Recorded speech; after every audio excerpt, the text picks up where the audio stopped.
인사하겠습니다. 코로나19 바이러스로 인해서 이렇게 2주간 가정에서 또 온라인으로 예배를 드립니다. 이전과 다른 방법으로 예배를 드리는 것이지만 우리의 마음은 더 하나님께 집중하고 더 하나님을 바라보는 줄 믿습니다. 그럼에도 불구하고 이 일을 통해서 한국 사회에서 교회란 어떤 존재인지 한번 생각해 보게 됩니다. 우리나라는 많은 격변의 시기를 거쳐왔죠.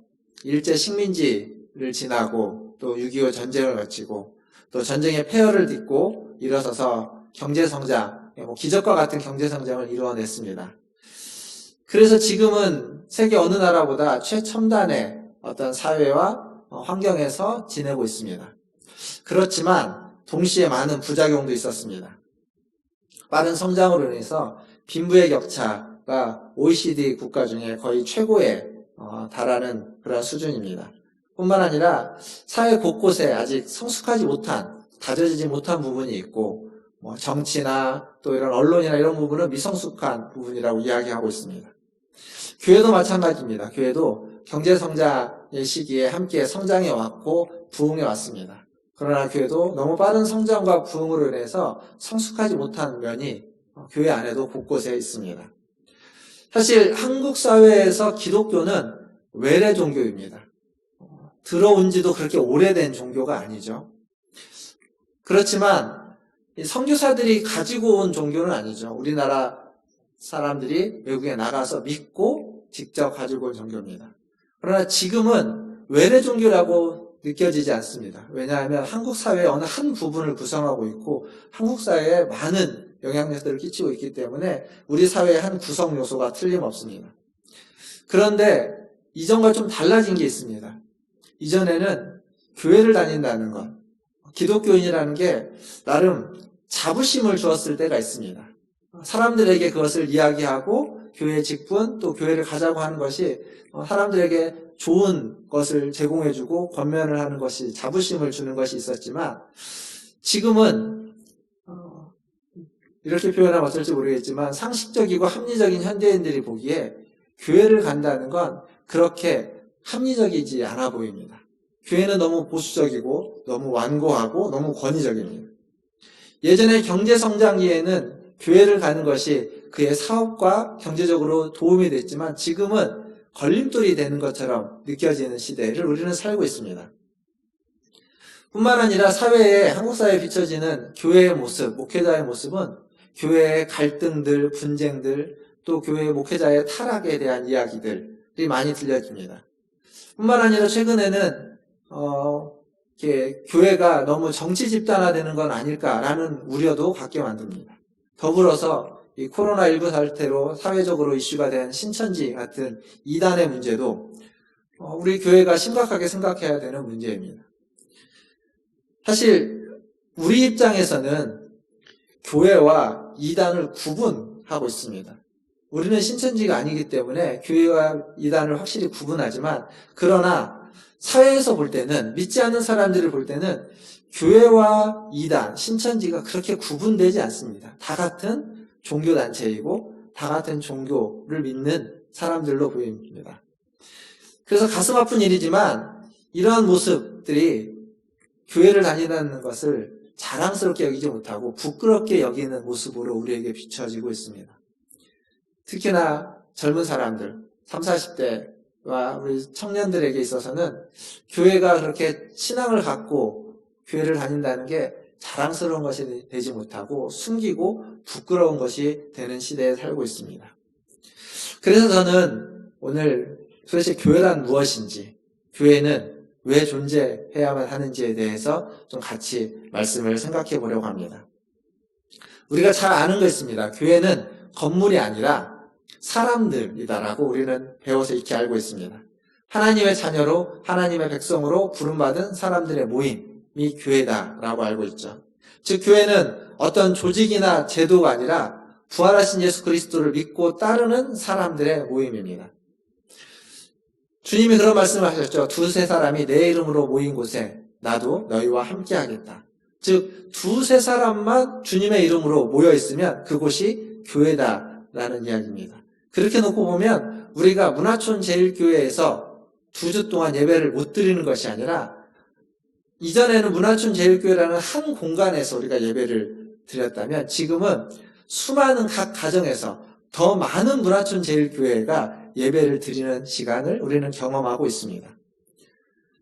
사실 교회를 사람들의 모임이라고 부를 때 교회, 이제 헬라어로 에클레시아라는 단어를 쓰는데 이 에클레시아라는 단어가 예수님이 이 말을 쓰신 적이 거의 없습니다. 예수님은 교회라는 것보다는 하나님의 나라에 대해서 훨씬 더 많은 이야기를 하셨습니다. 즉 복음서에는 교회라는 말이 거의 나오지 않고 교회라는 말은 서신서에 주로 나오고 있습니다. 그래서 어떤 신학자는 이렇게 말합니다. 예수님은 하나님의 나라에 대해서 가르치고 선포하셨지만 이 땅에 나타난 것은 교회이다 라고 이야기합니다. 즉 이 말이 이야기해 주는 건 뭐냐면 교회는 예수님이 선포한 하나님의 나라를 이 세상에, 이 땅 가운데 보여주고 알려주고 그것을 실천하기 위해서, 세우기 위해서 만들어진 공동체라는 이야기입니다. 그러니까 어떤 의미로 보면 그래서 교회는 어떤 시대적이고 환경적인 산물이라고 이야기할 수 있습니다. 그래서 그 시대에 맞게끔, 그 상황에 맞게끔 교회는 변화해 왔고 지금도 변화하고 있고 지금 우리가 경험하고 있는 이 경험 또한 그 변화의 한 부분이 되는 겁니다. 이러한 교회에 대해서 성경은 여러 가지 비유를 들어서 이야기합니다. 저는 오늘 3가지 성경에서 교회를 지칭하는 3가지를 좀 간략하게 살펴보려고 합니다. 그 3가지는 뭐냐면 하나님의 백성, 그리스도의 몸, 그리고 성령의 공동체입니다. 먼저 하나님의 백성으로 교회는 불려집니다. 그건 교회란 하나님의 통치, 하나님의 다스림, 그리고 하나님의 뜻을 따르는 공동체라는 의미입니다. 즉 교회는 우리의 뜻, 나의 뜻이 아니라 하나님의 뜻을 따르고 하나님의 다스림을 받는 공동체입니다. 그런데 일부 교회는 신앙생활이라는 것은 천국에 가기 위한 어떤 보험증으로 이야기하고, 즉 영생보험이라고 할까요? 혹은 천국보험이라고 할까요? 그런 보험으로 생각하고 믿음을 강조합니다. 대표적인 것이 이단들이 그렇게 하죠. 신천지만 해도 그 14만 4천 명이 구원을 받는다고 해서 그 14만 4천 명에 들어오게 하기 위해서 많은 사람들을 권하고 도전하고 그들에게 그것을 요구했습니다. 헌신을 요구했습니다. 그런데 지금은 14만 4천 명보다 훨씬 더 많은 사람이 그들 안에 있는데 그럴 때는 이제 조금 바뀌는 거죠. 그 수 안에 진짜 14만 4천 명이 되기 위해서 더 헌신하고 더 충성할 것을 요구하고 있습니다. 또 다른 교회들은 그러니까 신앙생활을 어떤 이런 영생보험 하나를 들어놓고 난 다음에는 이 땅에 살면서 우리가 살아가는 이 세상에서 더 큰 복을, 물질적인 축복과 출세와 성공을 누리기 위한 방편으로 신앙생활을 강조하는 교회들도 있습니다. 즉 내세의 복과 현세의 복을 함께 붙잡으려고 하는 거죠. 이 내세와 현세의 욕망을 정당화시켜주는 신앙들이 참 많이 있습니다.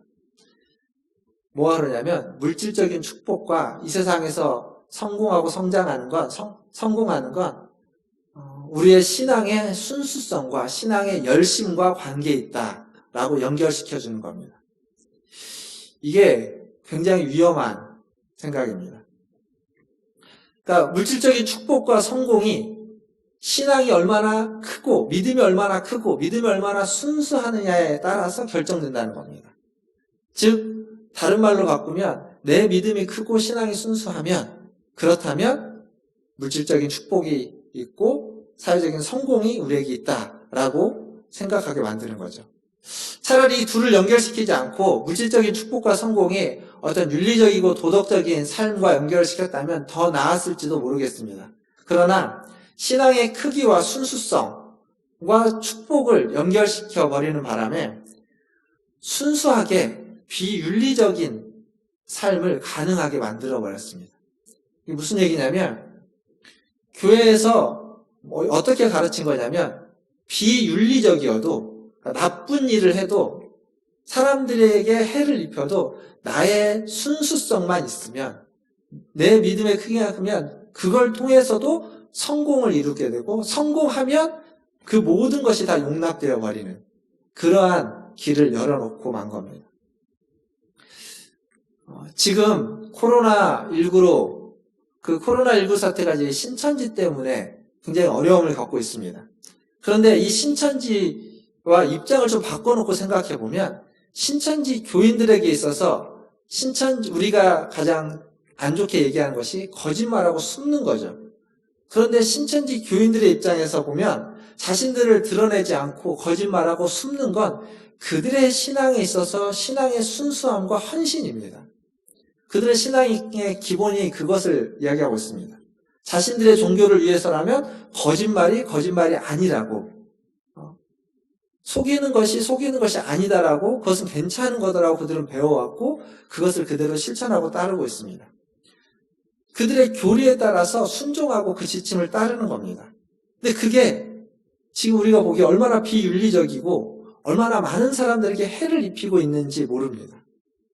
즉 이렇게 순수한 신앙적인 행동이지만 그것이 비윤리적일 뿐만 아니라 반사회적인 것을 사람들에게 해를 입히고 있다는 것을 우리는 신천지를 통해서 지금 목도하고 있습니다. 보고 있는 거죠.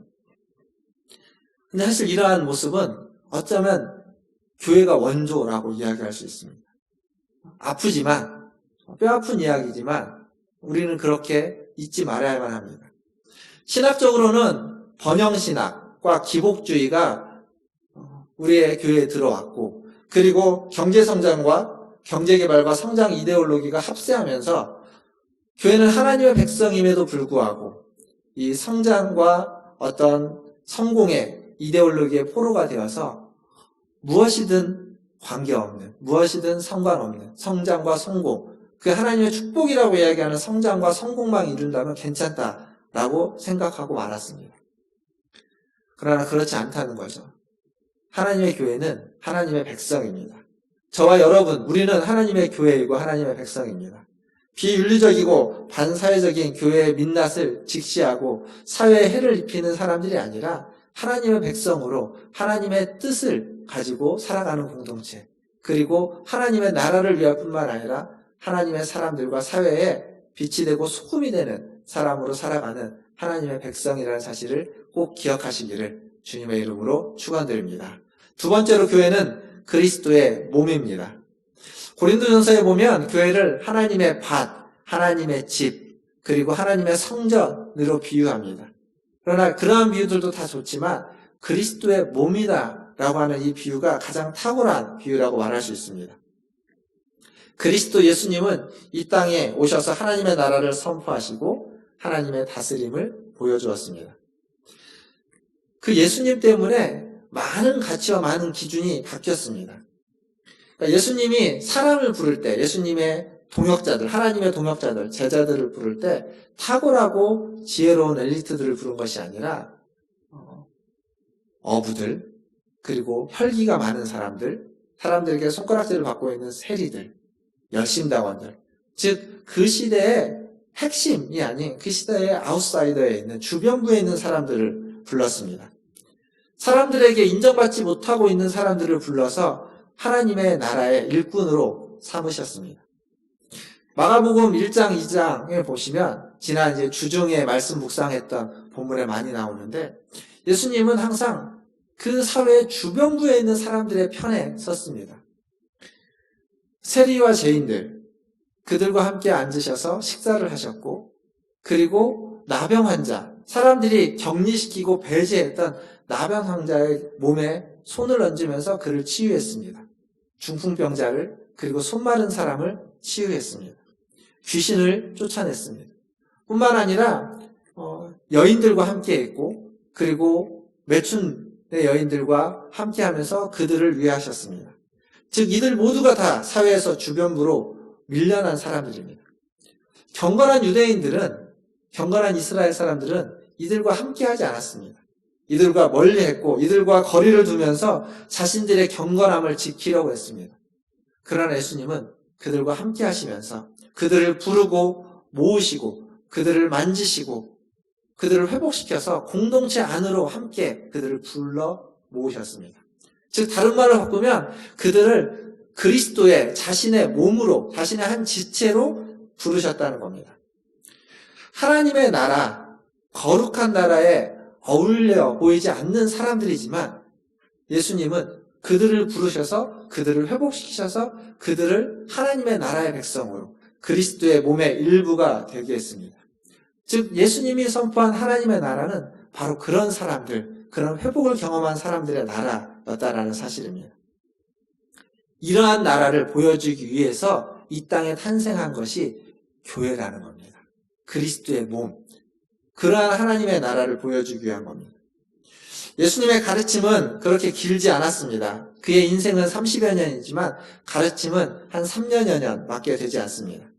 그러나 그 짧은 가르침을 통해서, 아니 그의 30여 년의 짧은 인생을 통해서도 하나님의 나라가 어떠한 모습인지 예수님은 보여주기 충분하셨고 성육신과 죽음과 부활을 통해서 그것을 충분히 보여주셨고, 그리고 그 본바대로 만들어진 공동체, 교회는 이제 그것을 실천해야만 하는 곳이 되는 겁니다. 즉 교회가 그리스도의 몸이라는 것은 무슨 의미냐면 예수님의 삶과 예수님의 가르침을 지금 여기에서 재현해야 된다라는, 실천해야 된다라는 의미입니다. 세상을 위해서 자신을 내어주신 예수님의 삶을 교회는 세상을 향해서 교회를 내어줌으로써 실천하는 겁니다. 사실 코로나19 사태로 인해서 교회가 어려움을 겪기도 하지만 또 교회가 잘하는 일도 있습니다. 며칠 전에 기사가 되었던 대형교회를 필두로 해서 대형교회에 헌금을 이렇게 기부하는 것도 있지만 그것보다 더 좋은 일은 그 수영관과 수련관을 이 경증 증상, 아주 낮은 증상이 있는 사람들에게 생활보호시설로 제공하기로 했다라는 사실입니다. 어쩌면 그곳은 또 다른 교회의 한 공간이겠죠. 그런데 그 교회를 사람들을 위한 시설로 제공한다는 겁니다. 이건 굉장히 잘한 일이라고 생각합니다. 재난이 닥쳤을 때 종종 어느 교회가 교회의 어떤 교육관이나 공간들을 사람들이 임시로 대피할 수 있는 공간으로 제공한다라는 이야기들을 가끔씩 듣습니다. 굉장히 잘하는 일이라고 생각합니다. 교회 일부를 함께 공유하는 것이죠. 교회가 그리스도의 몸이라는 것을 그 도움이 필요한 사람들에게 그 몸을 나누어 줌으로써 함께 하는 것을 아주 잘 보여주는 일이라고 생각합니다. 이렇게 예수를 따르는 교회, 예수의 몸된 교회는 세상을 향해서 자신을 내어주는 교회입니다. 세상을 향해서 자신의 것들을 함께 공유하고 함께 나누는 공동체, 그게 바로 교회입니다. 저는 우리 문화촌 제일교회가 이런 공동체가 되기를 주님의 이름으로 축원합니다. 마지막으로 성령의 공동체라고 교회를 이야기하고 있습니다.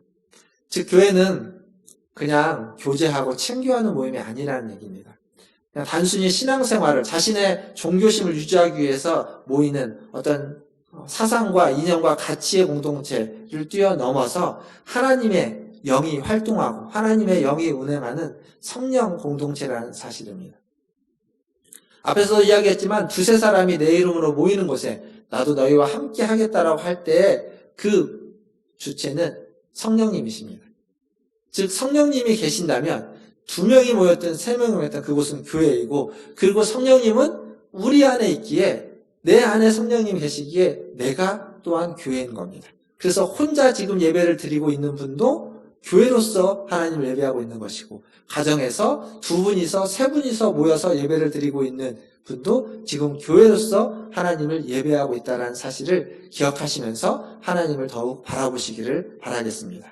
이렇게 교회 공동체는 늘 성령과 함께하는 공동체입니다. 이것이 우리 가운데 어떻게 나타나냐면 우리는 어느 곳에 있든지 늘 기도할 수 있습니다. 무엇을 하든지 늘 주님을 바라볼 수 있고 주님을 예배할 수 있다는 사실입니다. 지난 금요일 날 여러분들에게 문자를 보내면서 정오기도라는 걸 썼습니다. 우리가 함께 기도하기를 원하는데 그냥 기도합시다 라고 이야기하는 것보다 어느 한 시간을 정해서 그 한 시간, 12시라는 낮 시간에 짧게 2분 정도의 시간을 가지고 우리가 함께 기도한다면 다 흩어져 있고 각자의 삶의 자리, 가정에, 직장에 다 흩어져 있는 자리에 있지만 그 시간 동안은 우리가 다 성령 안에서 하나인 것을, 성령 안에서 우리는 한 공동체라는 것을, 한 교회라는 것을 경험할 수 있는 시간이 될 것입니다. 그래서 지난 금요일 날 시작을 했지만 금요일, 토요일, 그리고 오늘 주일, 그리고 앞으로 우리가 다시 만나고 이 코로나19 사태가 잦아드는 그때까지 이 정오 기도를 통해서 우리가 어느 곳에 있든지 성령 공동체라는 한 지체라는 사실을 꼭 기억하면서 함께 기도해 주시는 우리 성도님들 되기를 주님의 이름으로 부탁드립니다. 더불어서 이 성령 공동체라는 말은 우리 안에 진정한 회심과 변화를 일으키는 공동체라는 이야기입니다. 성령의 역사는 하늘에 올라가서 하나님을 만나고 어떤 신비로운 것을 경험하는 데 있는 것이 아니라 변화에 있습니다. 회심에 있습니다.